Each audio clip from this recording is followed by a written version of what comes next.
Pelo sinal da Santa Cruz, livrai-nos Deus nosso Senhor dos nossos inimigos. Em nome do Pai, e do Filho, e do Espírito Santo. Amém. Meu Senhor e meu Deus, eu creio firmemente que estás aqui, que me vês, que me ouves. Adoro-te com profunda reverência, peço-te perdão dos meus pecados e graça para fazer com fruto este tempo de oração. Minha Mãe Imaculada, São José, meu Pai e Senhor, meu anjo da guarda, intercedei por mim.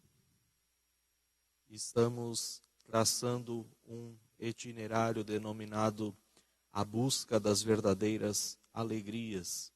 Estamos na 12ª meditação com este tema, com este desejo de encontrar as verdadeiras alegrias.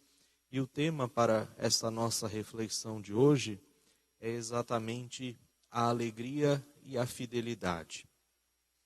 Para iniciarmos esta reflexão, eu gostaria de trazer o testemunho, o exemplo, a vida de um santo inglês que viveu no século XIX, John Henry Newman, conhecido também como o Cardeal Newman. O Cardeal Newman foi uma das personalidades espirituais e intelectuais que mais se destacaram durante toda a história da Inglaterra.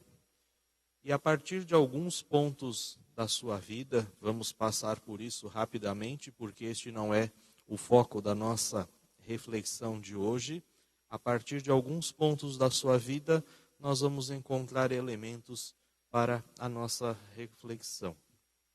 Como eu disse, o Cardeal Newman, ele vivia na Inglaterra, um país onde existe fortemente o anglicanismo. Newman era, portanto, um presbítero anglicano. E ele se destacava na sociedade inglesa exatamente pela função que desempenhava dentro da sua igreja, mas também a função que desempenhava na Universidade de Oxford.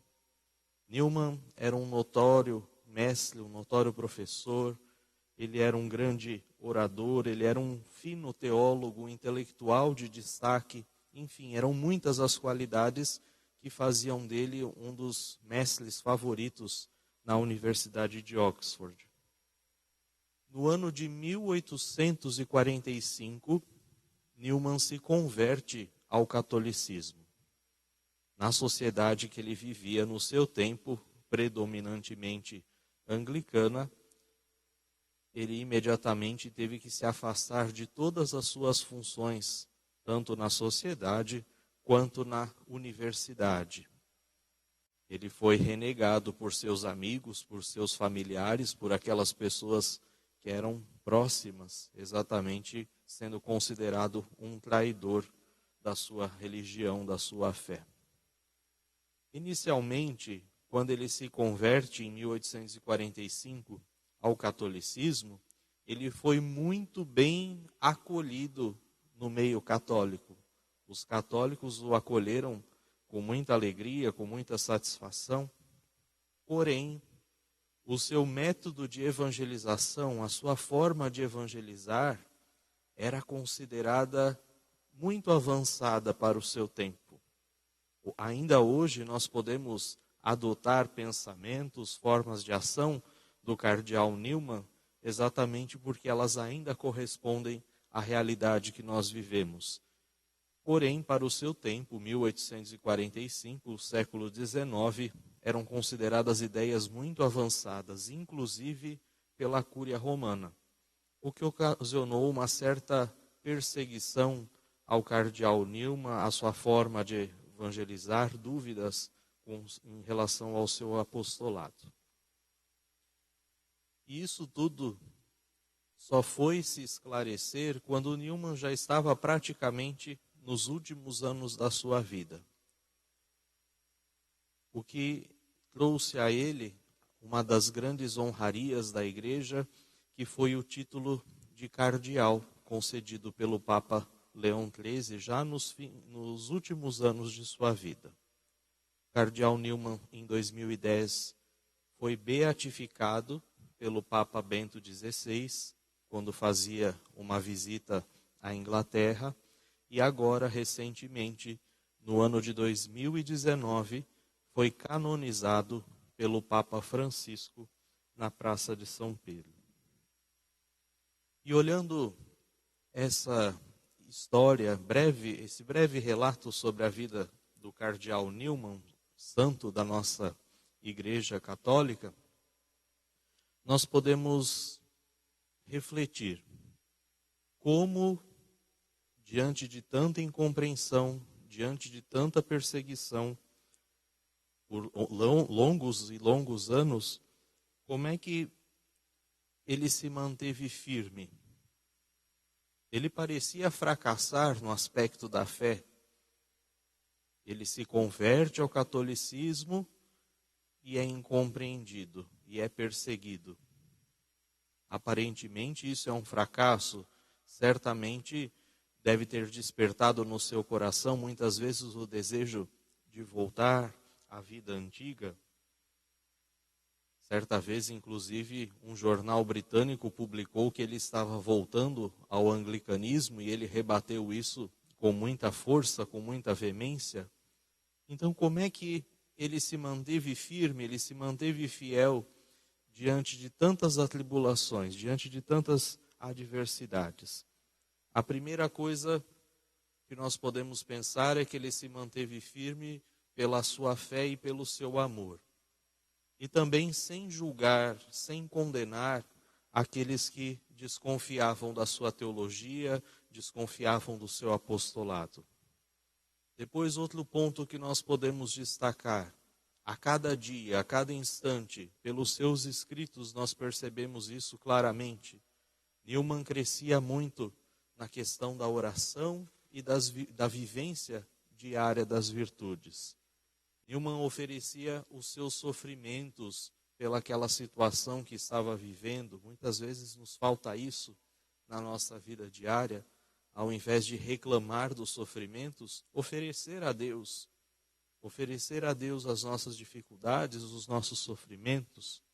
E assim ele foi ao longo do tempo se tornando um santo. E é exatamente com este exemplo deste homem fiel à igreja, fiel à fé, fiel ao Cristo, é que nós queremos refletir sobre este tema da alegria e da fidelidade. Talvez seria muito bom que cada um de nós, na sua vocação específica, seja a vocação matrimonial, seja a vocação à vida religiosa, à vida sacerdotal, seja a vocação laical, como catequista, nas diversas profissões, enfim. Que bom seria se cada um de nós, cristãos batizados, tivéssemos essa qualidade da fidelidade que tinha o cardeal Newman. Hoje em dia parece que falar de compromisso, falar de fidelidade, é quase que um palavrão. É algo que está fora de moda. Ninguém assume mais compromissos para uma vida toda. É muito difícil isso. As pessoas não querem mais se comprometer, elas não querem, digamos assim, usando as palavras de hoje, elas não querem se amarrar a uma situação, elas não querem ficar presas, elas não se comprometem a nada de sério. O mundo parece estar cada vez mais vivendo aquilo que o Papa Francisco chama de doença do provisório, de doença do descartável. Tudo se torna descartável. A nossa vocação, os nossos relacionamentos, as nossas amizades, tudo vai se convertendo a um processo de conveniências. Vamos vivendo as coisas simplesmente pela conveniência, pelo proveito, pelas vantagens, e assim vamos abandonando aquilo que verdadeiramente importa. Porém, é somente a fidelidade que nos faz aprender a atravessar, e não só aguentar, mas atravessar mesmo, superar as nossas provações, as nossas dificuldades, as nossas realidades. Aquele que descarta a fidelidade como se fosse algo opressor, algo que atenta contra a nossa liberdade, ele vai morrer como aquele homem do Evangelho, lá descrito no capítulo 14 do Evangelho de São Lucas, que começou a construir uma torre e não foi capaz de terminar. É assim, uma vida construída sem fidelidade, ela está fadada ao fracasso, ela está fadada ao não seu bom termo, ao seu término.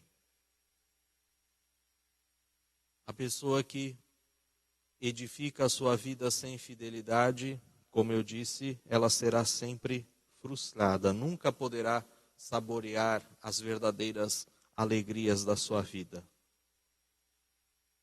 E são duas doenças que afetam a nossa fidelidade.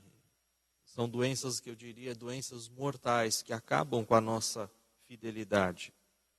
A primeira delas é uma fidelidade condicionada. O que é isso? É aquela pessoa que diante dos seus compromissos vitais, dos seus compromissos essenciais, aqueles que dão sentido, que dão significado à vida, a pessoa diz um sim. Ela assume aquele compromisso.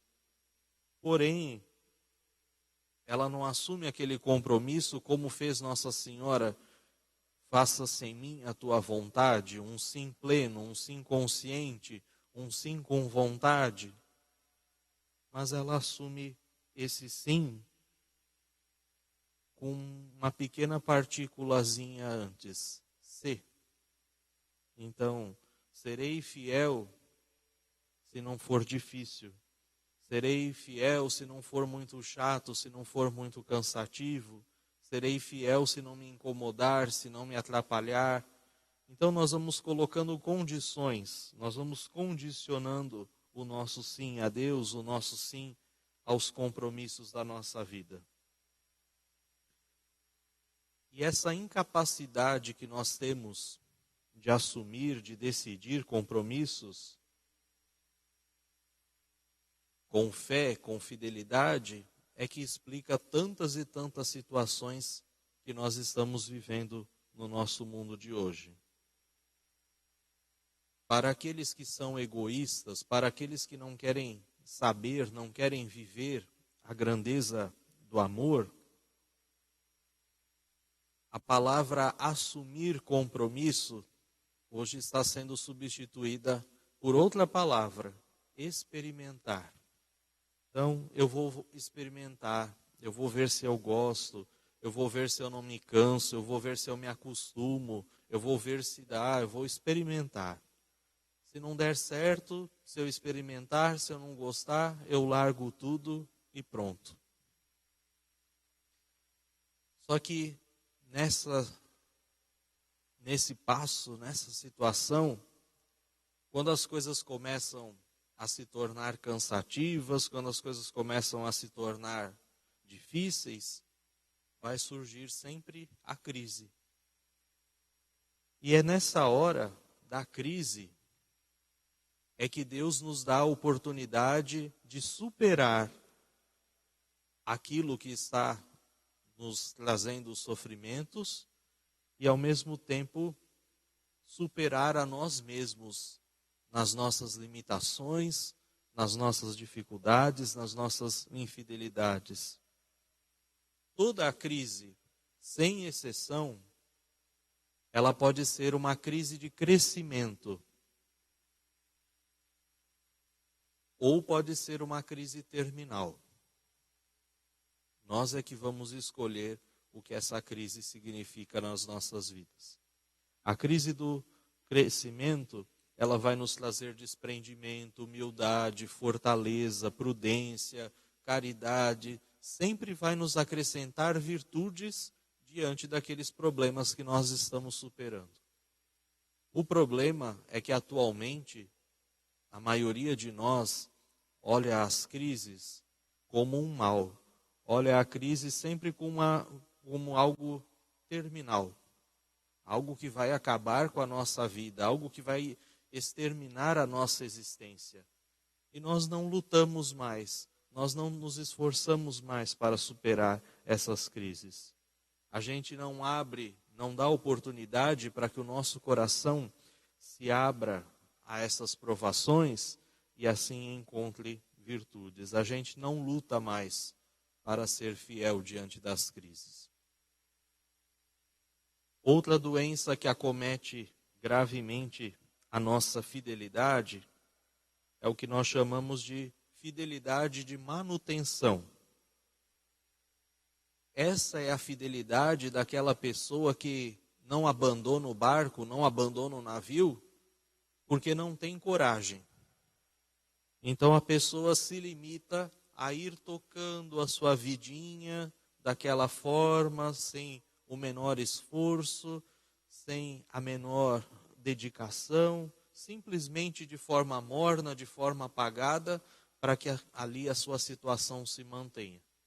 Isso se dá em muitas situações da nossa vida, seja no nosso trabalho, seja no nosso relacionamento amoroso, nas nossas relações familiares, nas nossas amizades. A gente vai se mantendo ali, porque se eu sair daqui talvez fique pior do que está, né? Então vamos levando assim, vamos tocando dessa forma e a vida vai seguindo. Então essa é a fidelidade que nós chamamos de manutenção. É uma pura inércia, é uma constante inércia. Eu falava aqui do exemplo do matrimônio, então, é aquele marido, aquela mulher que eles continuam juntos no lar, mas os sentimentos, as atitudes, elas não se renovam. Não há um diálogo fecundo, um diálogo constante, não há novas iniciativas, não há mais aquela vontade de surpreender o outro.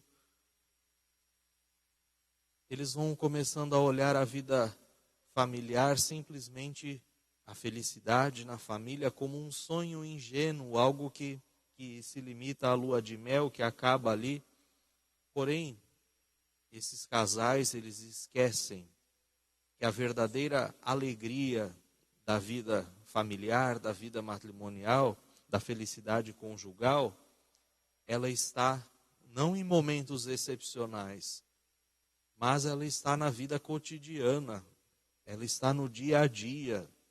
Ela não está em sonhos, mas ela está na realidade, numa realidade com o pé no chão. Então, é a alegria escondida muitas vezes, a alegria de chegar no lar, a alegria do relacionamento afetuoso com os filhos, a alegria no trabalho do dia a dia,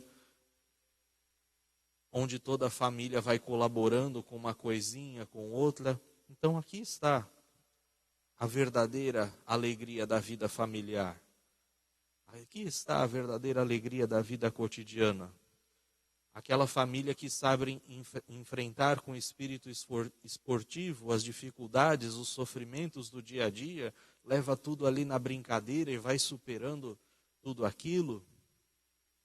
Ali está a verdadeira alegria. E o mesmo a gente pode aplicar às outras vocações. A vocação à vida sacerdotal, religiosa, a vocação laical, enfim, as diversas missões que a gente vai assumindo na sociedade podem se reger por essa mesma regra da alegria no cotidiano, na alegria nas coisas pequenas. Eu diria que esta fidelidade de manutenção, ela é para aquelas pessoas que são mornas, uma forma de vegetar, uma forma de se acomodar. essas pessoas esquecem das palavras além, adiante, mais, crescimento. Elas se acomodam, elas se fecham nesse mundinho. E como é que nós podemos superar essas duas doenças de fidelidade? Existem 3 coisas que nós podemos nos propor para superar essas crises de fidelidade, essas doenças de fidelidade. A primeira delas é nos propormos a assumir metas, a não irmos somente no embalo das coisas, nos propormos a nos doar mais, a ajudar mais, a nos alegrar mais com os outros, a quebrar mais e mais a nossa rotina.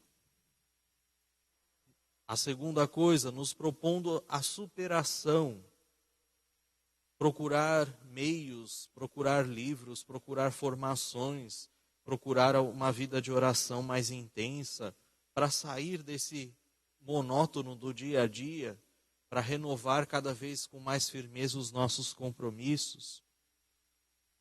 E por fim, olharmos agora, nesse instante, para as nossas vidas e nos perguntarmos: será que eu consigo colocar num papel, será que eu consigo fazer uma lista no papel ou mentalmente de desafios de superação que eu estou me propondo na minha vida, no meu dia a dia? Será que eu consigo colocar situações da minha vida onde há saltos de qualidade, onde eu fiz algo para superar crises? Ou será que essa nossa folha, ou será que esse nosso pensamento, ele vai permanecer em branco, sem metas, sem sonhos, sem desejos, sem projetos, sem superação? É para nós pensarmos, é para nós refletirmos a esse respeito. Eu quero lembrar da promessa que o Cristo faz àquele que foi fiel até a sua morte, aquele que foi fiel até o último instante da sua vida. Está lá no Evangelho de São Mateus, capítulo 25, versículo 21. Muito bom, servo bom e fiel. Já que foste fiel no pouco, eu te confiarei muito. Entra na alegria do teu Senhor. Que nós possamos chegar ao final da nossa vida, ao final da nossa existência, e ouvir isto do Senhor. Entra, servo bom e fiel. Goza da alegria da casa do teu Senhor. Goza da contemplação da minha face, porque fostes fiel naquilo que eu te confiei. Fostes fiel no pouco que a vida te confiou. Amém.